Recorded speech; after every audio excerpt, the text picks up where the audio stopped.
तो बुलंदशहर में इस वक्त सीएम योगी आदित्यनाथ को आप देख रहे हैं, मंच पर मौजूद हैं। यहां जनसभा को संबोधित करेंगे सीएम। और उससे पहले बीजेपी को मजबूत करते हुए सीएम ने जाट नेता, एक बड़ा चेहरा, उसे बीजेपी की सदस्यता दिलाई है। किरण पाल सिंह वो अब बीजेपी में शामिल हो गए हैं, जो समाजवादी पार्टी में मंत्री रह चुके हैं, बेसिक शिक्षा मंत्री, लेकिन अब वो बीजेपी के साथ हैं। एक बड़ा चेहरा उत्तर प्रदेश में, खासकर जब हम जाट नेताओं की बात करते हैं और जाटों के प्रतिनिधित्व की बात करते हैं, तो किरण पाल सिंह बीजेपी में शामिल हो गए हैं। खुद सीएम योगी आदित्यनाथ ने उन्हें सदस्यता दिलाई, वो भी उस वक्त उस मंच पर जहां पर वो जनसभा को संबोधित करने के लिए पहुंचे हैं।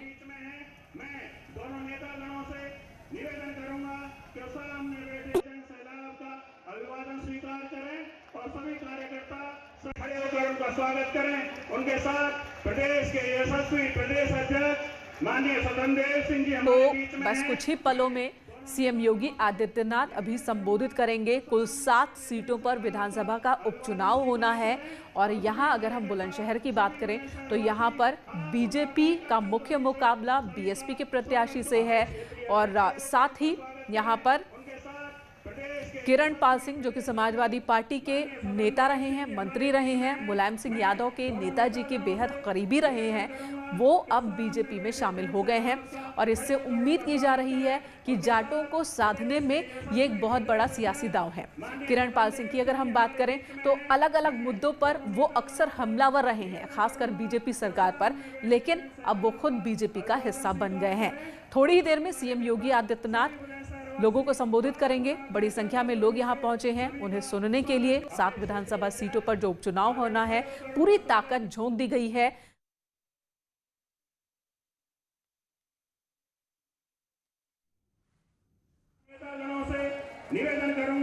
तो लगातार उप मुख्यमंत्री हो या दूसरे मंत्री, वो इस कार्यक्रम में लगे हुए थे और आज सीएम ने चुनाव प्रचार की शुरुआत की है। बुलंदशहर से ये शुरुआत हो रही है उपचुनाव के लिए। बीजेपी समेत दूसरी पार्टियों ने भी अपनी ताकत झोंक रखी है, लेकिन उपचुनाव को हल्के में कोई नहीं ले रहा, कोई भी पार्टी नहीं ले रहा है। सबसे ज्यादा जो जोश नजर आ रहा है, चुनाव प्रचार अभियान का शुभारंभ मैंने इसी बुलंदशहर से किया था और बुलंदशहर में आकर के तब मैंने आपसे कुछ कहा था। मैंने आपसे कहा था कि वीरेंद्र सिंह सिरोही जी को विधायक बनाइए, भारतीय जनता पार्टी को चुनाव जिता करके सत्ता उत्तर प्रदेश की सौंपिए और मैं आपसे वायदा करता हूं कि पश्चिमी उत्तर प्रदेश में मां बहनों की इज्जत के साथ खिलवाड़ करने की जरूरत कोई नहीं कर पाएगा। तब मैंने आपसे कहा था कोई केराना और कांदला की घटना करने का दुस्साहस नहीं कर पाएगा, कोई सचिन और कोई गौरव फिर से अपने आप को बलिदान करने की आवश्यकता नहीं महसूस होगी। और आपने समर्थन दिया, सहयोग दिया। आज आपने देखा होगा पश्चिमी उत्तर प्रदेश में बहन, बेटी और हर नौजवान, यहां का किसान अपने को सुरक्षित भी महसूस करता है। दंगाइयों को कहां भेजना है ये सरकार ने पहले भी नहीं तय कर दिया था। दंगाई वहां जा रहे हैं और एक एक माफिया के घरों में और उनकी अकूत संपत्तियों पर चल रहा बुलडोजर आज इसका प्रमाण है। पहले गुंडे माफिया सत्ता के संरक्षण में गरीबों का, व्यापारियों का अपहरण करते थे, उनकी जमीनों पर कब्जा करते थे, व्यावसायिक प्रतिष्ठानों पर कब्जा करते थे, बेखौफ घूमते थे। लेकिन आज ये जान की भीख मांग रहे हैं और इनके द्वारा अनैतिक तरीके से कमाई गई संपत्ति पर सरकारी बुलडोजर चलता हुआ दिखाई दे रहा है। ये है व्यवस्था कैसे चलनी चाहिए, ये एक उदाहरण है। और इसीलिए आपने ताकत दी थी, उस ताकत का इस्तेमाल जनहित में, प्रदेश हित में, यहां के गरीबों के लिए, किसानों के लिए, व्यापारियों के लिए, नौजवानों के लिए और बहन बेटियों की सुरक्षा के लिए इस ताकत का इस्तेमाल हो रहा है। उत्तर प्रदेश को उत्तम प्रदेश बनाने के सपने को साकार करने के लिए इसका इस्तेमाल हो रहा है। इसके लिए मैं बुलंदशहर की जनता का हृदय से आभार व्यक्त करने के लिए आज एक बार फिर से आपके बीच आया हूं। भाइयों बहनों, आज हमारे साथ उत्तर प्रदेश सरकार के कार्यक्रमों को ध्यान में रख करके चल रहे अभियान का समर्थन देने के लिए पूर्व मंत्री श्री किरणपाल सिंह जी ने भारतीय जनता पार्टी की सदस्यता ग्रहण की है। मैं उनका हृदय से स्वागत करता हूं, अभिनंदन करता हूं। उनका एक लंबा कार्यकाल रहा है।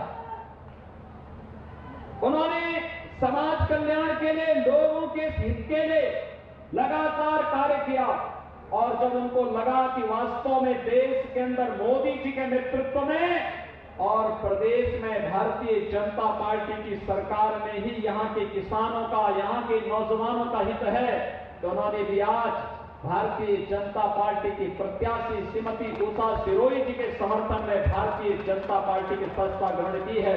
मैं इनका हृदय से अभिनंदन करता हूं। भाइयों बहनों, आप याद करिए, पश्चिमी उत्तर प्रदेश और उत्तर प्रदेश का किसान देश के पूर्व प्रधानमंत्री स्वर्गीय चौधरी चरण सिंह जी के प्रति सदैव अपनी कृतज्ञता ज्ञापित करता है। कृतज्ञता ज्ञापित करने के कारण थे कि चौधरी साहब ने किसानों के हितों को सर्वोच्च प्राथमिकता दी थी। लेकिन चौधरी साहब के नाम पर राजनीति करने वालों ने सचमुच क्या किसानों के हित में काम किया? अगर काम किया होता तो रमाला चीनी मिल 30 वर्षों तक अपने विस्तारीकरण और आधुनिकीकरण की बाट नहीं जोतती। जब उत्तर प्रदेश के अंदर भारतीय जनता पार्टी की सरकार आती है, तब हमारी सरकार आने के बाद हम लोगों ने रमाला चीनी मिल, जो चौधरी चरण सिंह जी की कर्मभूमि थी, उस चीनी मिल की विस्तारीकरण की योजना को स्वीकृति दी, धनराशि दिया और आज अपनी पूरे विस्तार के साथ रमाला चीनी मिल कार्य करके यहां के किसानों के जीवन में खुशहाली लाने का कार्य कर रही है। पश्चिमी उत्तर प्रदेश के विकास के लिए चौधरी साहब ने जो सपना देखा था, उस सपने को साकार किसी ने किया है, भारतीय जनता पार्टी ने किया है। और चौधरी साहब के उन सपनों को साकार करने का कार्य कोई करेगा, भारतीय जनता पार्टी करेगी, कोई अन्य दल नहीं कर सकता। लोगों ने राजनीति बहुत की, लोग बहुत बोलते रहे। यहां के लोग सीधे हैं, सज्जन हैं और दो टूक बात करने के आदी हैं और उनकी सज्जनता का प्रमाण है अलीगढ़ में मुस्लिम विश्वविद्यालय की स्थापना के लिए राजा महेंद्र प्रताप सिंह जी ने अपनी पूरी संपत्ति दान कर दी। लेकिन राजा महेंद्र प्रताप सिंह जी के नाम पर उस विश्वविद्यालय में एक भी शिलापट नहीं था।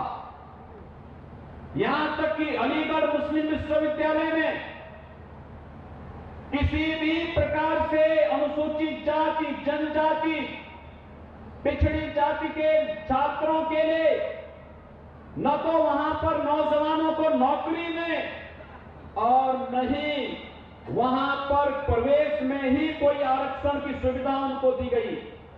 लेकिन आज मैं कह सकता हूं, भारतीय जनता पार्टी की सरकार प्रदेश में आई और महाराजा महेंद्र प्रताप सिंह जी के नाम पर एक नया विश्वविद्यालय उसी अलीगढ़ में बनाने का कार्य हमारी सरकार कर रही है। जो लोग जातिवाद की राजनीति करते हैं, इनको आईना दिखाइए और बोलिए इनको कि तुम्हारा जातिवाद यहां पश्चिमी उत्तर प्रदेश को माफियाओं के चंगुल में धकेलने के लिए, किराना और कांदला से व्यापारियों को पलायन करने के लिए और मुजफ्फरनगर में दंगों की श्रृंखला को खड़ा करके किसी सचिन और किसी गौरव को, किसी निर्दोष सचिन और गौरव को निर्दोष मरवाने के लिए तुम्हारी जातिवाद के नारे होते हैं। तुम्हारा जातिवाद नहीं चलेगा, बल्कि यहां पर भारतीय जनता पार्टी का विकास और राष्ट्रवाद का नारा चलेगा। और यही आह्वान करने के लिए आज आपके बीच आया हूं। हमने विकास और राष्ट्रवाद का जो नारा आपको दिया था, भाइयों बहनों, आज उसी का परिणाम है। यहां पर एक एक गुंडा जान की भीख मांगते हुए, गले में पट्टी लटकाते हुए घूमता है कि जान बकस लो, अब हम बहन बेटियों की इज्जत के साथ खिलवाड़ नहीं करेंगे। ये वही पश्चिमी उत्तर प्रदेश है जिस पश्चिमी उत्तर प्रदेश में कांवड़ यात्रा को नहीं निकलने दिया जाता था, कहा जाता था कि इससे दंगे होंगे। हमने कहा भी जब सरकार आएगी, हमने कहा कोई दंगा नहीं होगा, दंगा जो करेगा उसको हम ठीक कर देंगे, कांवड़ यात्रा भी निकलेगी और साथ साथ हम लोग हेलीकॉप्टर से पुष्प वर्षा भी करेंगे। पता नहीं किस कांवड़ यात्रा के रूप में भगवान शिव स्वयं आए हैं, पता नहीं किस रूप में आए हो। और मैं फिर आपसे कहने के लिए आया हूं, भाइयों बहनों, 2014 में देश के अंदर राजनीति की धूरी को बदलने का कार्य प्रधानमंत्री मोदी जी ने किया। उन्होंने देखा कि देश को जाति के नाम पर बांटने वाले लोग ये तमाम प्रकार के वादों में बांट करके देश को कमजोर करने का कार्य कर रहे हैं। कहां जाएगा इस देश का नागरिक अगर ये देश कमजोर हो जाएगा? कल आपने देखा होगा कांग्रेस के एक स्वनामधन्य नेता उनके पूर्व अध्यक्ष केरल में पीएफआई से जुड़े हुए लोगों से मिलने के लिए जाते हैं। ये पीएफआई क्या देश की हितैषी है क्या? तो देश में दंगों की एक श्रृंखला खड़ी करना चाहती है। देश के अंदर हर भड़काऊ कार्यक्रम में लगातार जो संगठन लगातार सक्रिय रूप से अपनी भूमिका का निर्वहन कर रहा है, कांग्रेस की सहानुभूति उन लोगों के प्रति है, सपा और अन्य दलों की सहानुभूति उन लोगों के प्रति है। और ये लोग जानबूझ करके इस देश के मूल समाज को कमजोर करना चाहते हैं। कहीं जातिवाद के नाम पर, कहीं क्षेत्र के नाम पर, कहीं भाषा के नाम पर, किसी अन्य वाद के आधार पर विभाजन करना चाहते हैं। लेकिन 2014 में प्रधानमंत्री मोदी जी ने तब आपको एक नारा दिया था, एक मंत्र के रूप में उन्होंने कहा था, सबका साथ और सबका विकास। सबका साथ और सबके विकास के पीछे का ध्येय भी था। उन्होंने कहा था हमारी सरकार गांव के लिए, गरीब के लिए, किसान के लिए, नौजवान के लिए, महिलाओं के लिए और समाज के प्रत्येक तबके के लिए कार्य करेगी। आपने मोदी जी के पहले 5 साल के कार्यक्रम को देखा होगा। हर गरीब को मकान मिलेंगे, हर गरीब को शौचालय मिलेगा, हर गरीब को विद्युत का कनेक्शन निःशुल्क मिलेगा, हर गरीब को रसोई गैस का कनेक्शन निःशुल्क मिलेगा, हर किसान को प्रधानमंत्री किसान सम्मान निधि का लाभ मिलेगा, हर किसान नौजवान के लिए तमाम प्रकार की योजनाओं को, चाहे वह स्किल मिशन के अंतर्गत हो, मेक इन इंडिया के अंतर्गत हो या तमाम प्रकार के अन्य योजनाओं के अंतर्गत कार्यक्रम चलेंगे ही चलेंगे। लेकिन साथ साथ हर गरीब को प्रदेश के देश के अंदर उन्होंने आयुष्मान भारत की 5 लाख रुपए की निःशुल्क सालाना स्वास्थ्य बीमा का कवर देने का काम भी प्रधानमंत्री मोदी जी ने किया। हमने तो किसी की जाति नहीं देखी, हमने तो किसी का क्षेत्र नहीं देखा, हमने तो किसी का भाषा नहीं देखी। हमने तो कहा जो भारत का है, प्रत्येक नागरिक का अधिकार भारत के संसाधनों पर है और उसको इसका हक मिलना ही चाहिए, उसको दिया जा रहा है। पहले प्रदेश में भर्तियां निकलती थी, पुलिस की भर्ती, शिक्षकों की भर्ती, ये एक जनपद में एक जाति के लिए भ्रष्टाचार का कारण बन जाता था। लेकिन आज 1,37,000 भर्तियां की है। मैं पश्चिमी उत्तर प्रदेश के नौजवानों का अभिनंदन करूंगा। इस भर्ती में पश्चिमी उत्तर प्रदेश के ज्यादातर नौजवान आए हैं। मैं देखता था जब दिल्ली में मैं रहता था सांसद के रूप में, यहां की सड़कों पर सुबह सुबह और शाम के समय नौजवान निरंतर प्रैक्टिस करता था, दौड़ता था, खूब प्रैक्टिस करता था। लेकिन जब भर्ती आती थी तो भर्ती बिक जाती थी। ये भर्तियां यहां के नौजवानों के लिए नहीं। मुझे याद है पाकपत के एक ही गांव के 29 नौजवान उत्तर प्रदेश पुलिस में भर्ती हुए। उन्होंने मुझे इस बात के लिए बधाई दी। उन्होंने कहा साहब अगर आपकी सरकार नहीं होती तो हम लोग भर्ती कभी नहीं होते। मैंने कहा इसीलिए तो हम लोग आए हैं। क्योंकि उत्तर प्रदेश पूरा 24 करोड़ की उत्तर प्रदेश की जनता हमारे लिए परिवार है और इसलिए इस परिवार के साथ कोई भेदभाव न हो, इसीलिए हम लोग आए हैं और इसीलिए उत्तर प्रदेश के नौजवानों को किसी भी भर्ती में कोई भेदभाव नहीं करेगा। मेरा तो यही संकल्प है। अगर उत्तर प्रदेश की गरीब जनता के हक पर कोई डकैती डालने का कार्य करेगा, वो कोई भी अधिकारी होगा, कोई भी कर्मचारी होगा, उसको जेल जाना होगा। और अगर हमारे नौजवानों के हितों के साथ कोई खिलवाड़ करेगा तो फिर उसे भी हम जेल के अंदर डालेंगे। और कोई गुंडा और माफिया कहीं पर सिर चढ़ करके बोल करके अनावश्यक रूप से किसी गरीब को, किसी व्यापारी को, किसी किसान को परेशान करेगा तो उसको वहीं भेजेंगे जहां पर राम नाम सत्य के अलावा कोई और दूसरा नारा होगा ही नहीं। भाइयों बहनों, हमने जो कहा वो करके दिखाया। 2017 में और 2019 में जब हम लोग आए थे तब आपने कहा था, 2019 में एक बात रह गई थी, लोग कहते थे कि आप लोग कहते हैं कि राम मंदिर के लिए क्या करेंगे, रामलला हम आएंगे, मंदिर वहीं बनाएंगे, लेकिन तारीख नहीं बताएंगे। भाइयों बहनों, अब तो ये तारीख भी बता दी ना। अयोध्या में भगवान राम के भव्य मंदिर का मार्ग प्रशस्त हो गया ना। आदरणीय प्रधानमंत्री मोदी जी ने अयोध्या में 5 अगस्त 2020 को 492 वर्षों से प्रतीक्षित भव्य राम मंदिर के कार्यक्रम का शुभारंभ कर दिया है ना। क्यों खुश हैं? सभी लोग खुश हैं? मैं सही बताऊं, अगर कोरोना नहीं होता ना, मैं गांव-गांव से आप सबको अयोध्या में जरूर बुलाता।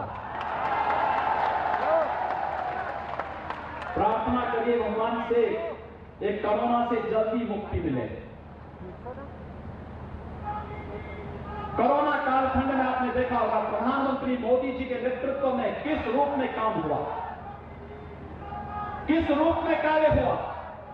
एक एक व्यक्ति को राशन देने की व्यवस्था हो, उसको स्वास्थ्य की सुविधा देने का कार्य हो।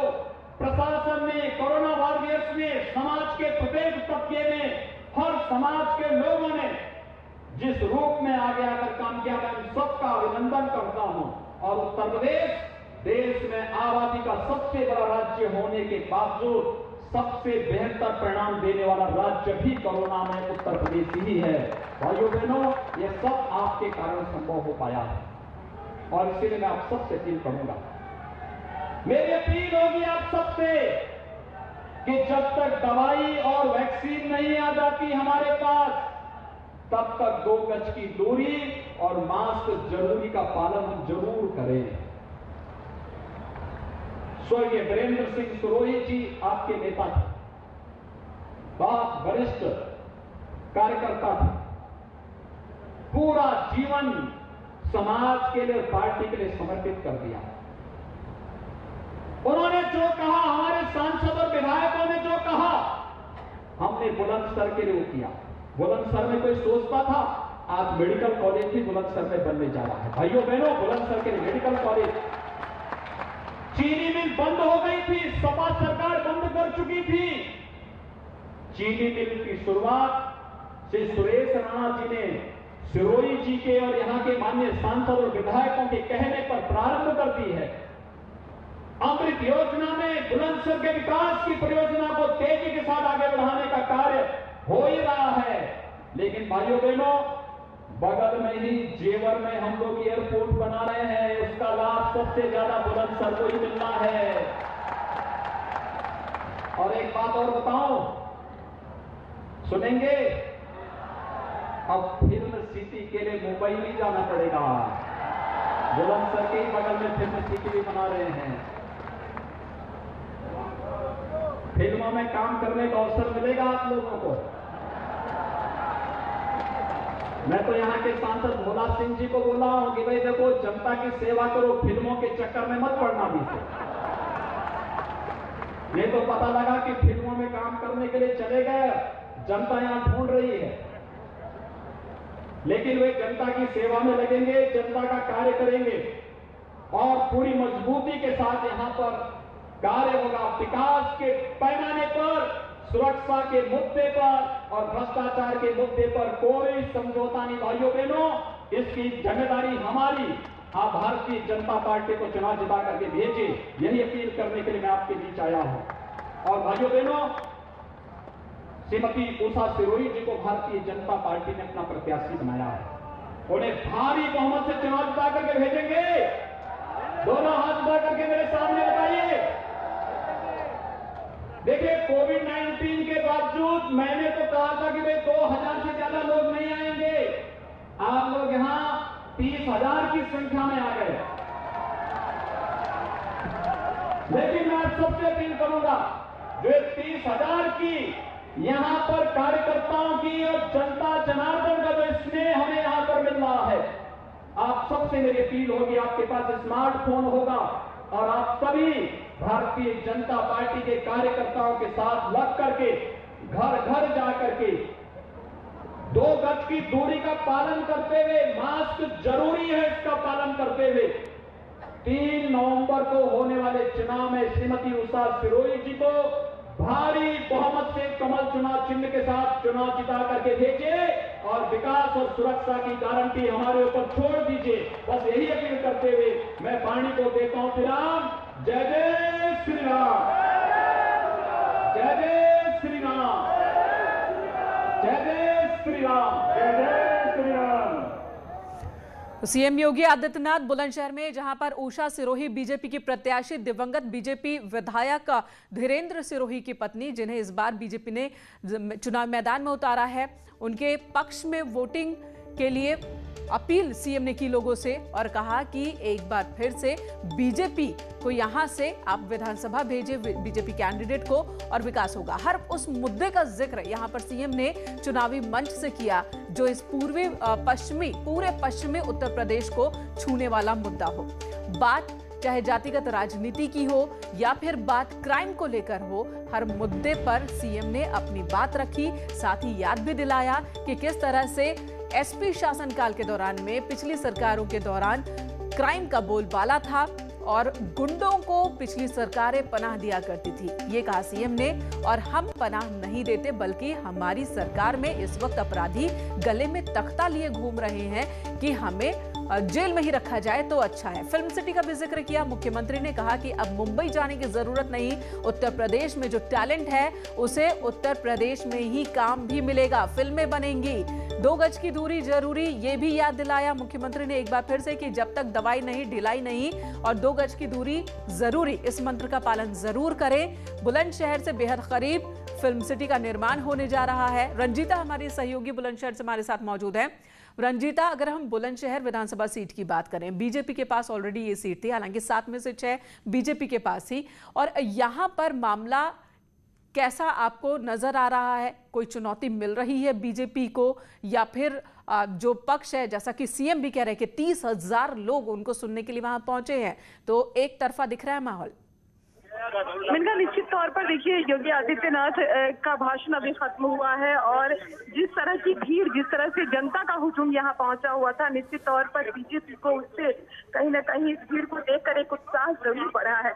जिस तरह से उन्होंने अपनी रैली को संबोधित किया, उन्होंने साफ तौर पर जो अपने कार्यकाल रहे हैं उनकी सरकार के, उसने किस तरह का काम किया है उसका जिक्र किया और उसके साथ ही उन्होंने ये भी कहा कि बुलंदशहर के लिए जिस तरह से उनके जो स्वर्गीय विधायक रहे हैं उन्होंने क्या काम किए और आगे किस तरह से इसे लेकर जाना है। जहां तक बुलंदशहर सीट की बात करें, मेनका, एक कड़ी टक्कर रहेगी बीजेपी, बीएसपी और सपा के जो उम्मीदवार है, क्योंकि सपा का उम्मीदवार नहीं, सपा और रालोसपा दोनों का संयुक्त उम्मीदवार है और ऐसे में त्रिकोणीय मुकाबला कहा जा रहा है। देखना होगा कि जिस तरह से आज सीएम ने सभा को संबोधित किया है, लोगों का जिस तरह से जी रंजीता, बिल्कुल सीएम ने मुजफ्फरनगर दंगों का भी जिक्र किया, सीएम ने कैराना का भी जिक्र किया, जातिगत राजनीति की भी बात कही और आज ही किरण पाल सिंह को बीजेपी की सदस्यता भी दिलाई। समाजवादी पार्टी के नेता और मंत्री भी रहे, बेसिक शिक्षा मंत्री रहे, बीजेपी पर हमलावर रहे हमेशा, और अब वो बीजेपी के नेता, जाट नेता का एक बड़ा चेहरा बीजेपी के साथ, कोई असर इसका दिख रहा है? बिल्कुल, मंच से ज्वाइन कराना ये कहीं ना कहीं एक मैसेज था कि चुनाव के वक्त खासकर जब बुलंदशहर में चुनाव है और ऐसे में एक बड़ा नेता सपा का जो पूर्व मंत्री रहे हैं उनका शामिल होना, मंच पर शामिल कराना, एक मैसेज दिलाने की कोशिश बीजेपी की तरफ से कि एक डार्क चेहरा जो है वो बीजेपी के साथ है और ऐसे में चुनाव जीतना बीजेपी के लिए आसान हो सकता है, ये बीजेपी मानती है। लेकिन जो मुकाबला है मेनका, उसको देखकर लगता है कि मुश्किल जो है वो बनी हुई है, क्योंकि जिस तरह से पहले भी मैंने आपको बताया कि ये जो बुलंदशहर विधानसभा है इसमें जाट और मुस्लिम जो है वो जो विनिंग फैक्टर तय करते हैं कि क्या रहेगा। ऐसे में बसपा के जो उम्मीदवार है वो मुस्लिम उम्मीदवार है, हालांकि इसके अलावा भी कई जो है वो निर्दलीय उम्मीदवार जो है वो मुस्लिम है। तो क्या वोट कटता है उनका या फिर ध्रुवीकरण की राजनीति होती है, इसकी भी कोशिश जरूर की जा रही है दूसरी पार्टियों के द्वारा। रंजीता, और लोगों की अगर हम बात करें कि लोगों के बीच किस तरह की चर्चा, किस तरह की हवा, तो 2017 से आज का वक्त बेहद अलग है। 2017 में बीजेपी ने वादा किया था कि एक बहुत अच्छा माहौल देंगे, लोगों ने उस वादे में भरोसा जताया, लेकिन अब 3 साल सरकार के बीत चुके हैं और ऐसे में 3 साल में क्या काम हुआ है उससे भी तुलना होगी और ये देखकर भी लोग मन बनाएंगे कि उपचुनाव को हम सेमीफाइनल सत्ता का इसलिए कहते हैं क्योंकि लोगों का मूड किस तरफ जा रहा है, क्या अभी भी सत्ताधारी पार्टी के साथ है या फिर कुछ और बदलाव हो रहा है, वो भी पता चल जाता है। तो इस लिहाज से बताइए जरा। मेनका देखिए, 3-3.5 साल हो चुके हैं योगी सरकार का और ऐसे में लिटमस टेस्ट कहा जा सकता है इस उपचुनाव को। 7 सीटों पर उपचुनाव होना है और ये बीजेपी की भी चुनौती है कि 7 सीटों पर जिस तरह से पहले बीजेपी का कब्जा था वो इसको दोहरा सके। आज भी जिस तरह से मंच पर भाषण दिया है सीएम ने, उसमें उन्होंने अपने कामकाज को दर्शाया। उन्होंने ये भी कहा कि जिस तरह से पिछली सरकार में गुंडा राज था, गुंडे जो है अब उत्तर प्रदेश में या तो खुद में आत्मसमर्पण कर रहे हैं या फिर प्रदेश छोड़कर जा रहे हैं। जिस तरह की कार्रवाई जो दंगाई है, जिस तरह से उनके संपत्तियों पर बुलडोजर चल रहे हैं, सरकारी बुलडोजर काम कर रहे हैं, इसका जिक्र भी उन्होंने मंच में किया। तो एक ये मैसेज देने की कोशिश की गई कि जंगल राज को खत्म करने का काम योगी सरकार ने किया है और आगे भी करेंगे। देखना होगा मेनका कि इस तरह के जो बयान है या भाषण है उसको किस तरह से जनता देखती है। क्या 3 साल और रंजीता, ये तो बड़े बड़े मुद्दे हो गए ना रंजीता, अगर हम राम मंदिर की बात करें या फिर हम बात कर ले उन मुद्दों की जिसका जिक्र सीएम ने किया, कोरोना हो गया, ये बड़े मुद्दे हुए। जब उपचुनाव होता है या विधानसभा चुनाव होता है तो छोटे छोटे मुद्दे भी बहुत मायने रखते हैं, जैसे जिस जगह पर, जिस क्षेत्र में इलेक्शन है वहां पर डेवलपमेंट का कितना काम हुआ है। तो इस पैमाने पर किस तरह की हवा देखने को मिल रही है, कहां कौन सी पार्टी ठहर रही है? देखिए, यही साफ तौर पर देखा जा रहा है कि 3.5 साल में खासकर क्योंकि उपचुनाव जब होता है सभी पार्टियां जो है वो। जी रंजीता, आपके पास आएंगे इस वक्त उत्तराखंड के मुख्यमंत्री त्रिवेंद्र